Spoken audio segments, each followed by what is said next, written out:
Hello everybody! If you want to read all the stories in full, please go to www.steveuk.blog. Thank you. Short story 345, The Lucky Penny. Intermediate. The rain was coming down in sheets, a relentless curtain of grey that hid the city in a misty blur. Sarah huddled deeper into her coat, her shoulders hunched against the wind. Her phone buzzed in her pocket, a reminder of the job interview she was already late for. She'd been out of work for months, and this interview was her last hope. It was for a position at a small independent bookstore, a job she dreamt of since she was a child. But today, everything felt wrong. Her bus had been delayed, she'd missed her connection, and now she was running late, soaked to the bone and starting to feel the familiar sting of despair. As she dashed across the street, a flash of copper caught her eye. A penny, gleaming brightly on the wet pavement.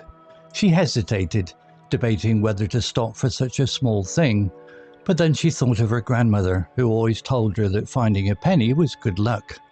With a sigh, she picked it up and slipped it into her pocket, a tiny glimmer of hope amidst the rain.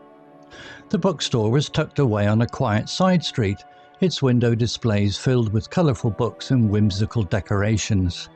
Sarah, still damp and shivering, pushed the door open and stepped inside. The scent of old paper and leather, mingled with the faint aroma of coffee, instantly calmed her nerves.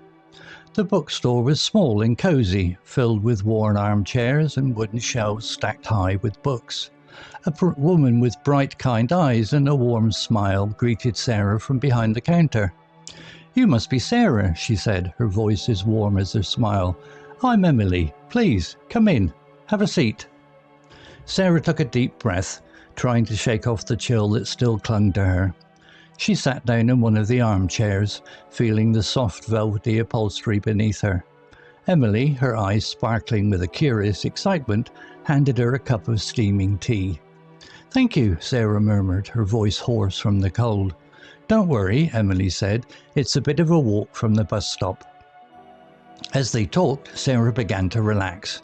Emily was a passionate book lover, sharing stories about her favourite authors and the joys of a good book. She spoke of her own love for books, her dreams of owning a bookstore, and her hope that this new job would allow her to share her passion with others. The interview itself felt less like an interrogation and more like a conversation. They discussed books, authors, the joy of reading, and the challenges of running a small bookstore. Sarah found herself talking with ease, her passion for books flowing freely. When the interview was over, Emily offered Sarah a book to take home, a gesture that touched Sarah deeply. "It's called The Alchemist," Emily said, her smile warm and genuine. "It's a story about following your dreams and believing in the magic of life. I think you might like it." Walking back to the bus stop, Sarah felt lighter. The weight of the morning's anxieties lifted. She held the book close, its cover a comforting warmth in her hand. The rain had stopped and the city lights were beginning to shine, casting a warm glow on the wet streets. As she waited for the bus, Sarah reached into her pocket and pulled out the penny. She looked at it, then at the book in her hand, a smile spreading across her face. She knew, with a certainty that surprised even herself, that she had found more than just a lucky penny that day. She had found a new hope, a renewed sense of purpose, and the belief that her dreams were within reach. Vocabulary notes: relentless, adjective. Definition: continuing without stopping, especially in an unpleasant way. Example: the rain was coming down in sheets, a relentless curtain of grey that hid the city in a misty blur. Similar words: persistent, constant, unceasing, relentless, unstoppable. Hunched, verb adjective. Definition: to bend your back and shoulders forward so that you are no longer standing straight. Example: Sarah huddled deeper into her coat, her shoulders hunched against the wind. Similar words: stooped, bent, rounded, bowed. Despair, noun. Definition: the feeling of having no hope or possibility of success. Example: she was running late, soaked to the bone and starting to feel the familiar sting of despair. Similar words: hopelessness, dejection, despondency. Gleaming, adjective, definition: shining brightly, especially because of being clean or polished. Example: a penny gleaming brightly on the wet pavement. Similar words: sparkling, shining, shimmering, glittering, brilliant. Whimsical, adjective, definition: strange and amusing, often in a childlike way. Example: its window displays filled with colourful books and whimsical decorations. Similar words: fanciful, imaginative, quirky, eccentric. Interrogation, noun, definition: a formal questioning of someone, especially a suspect, by the police.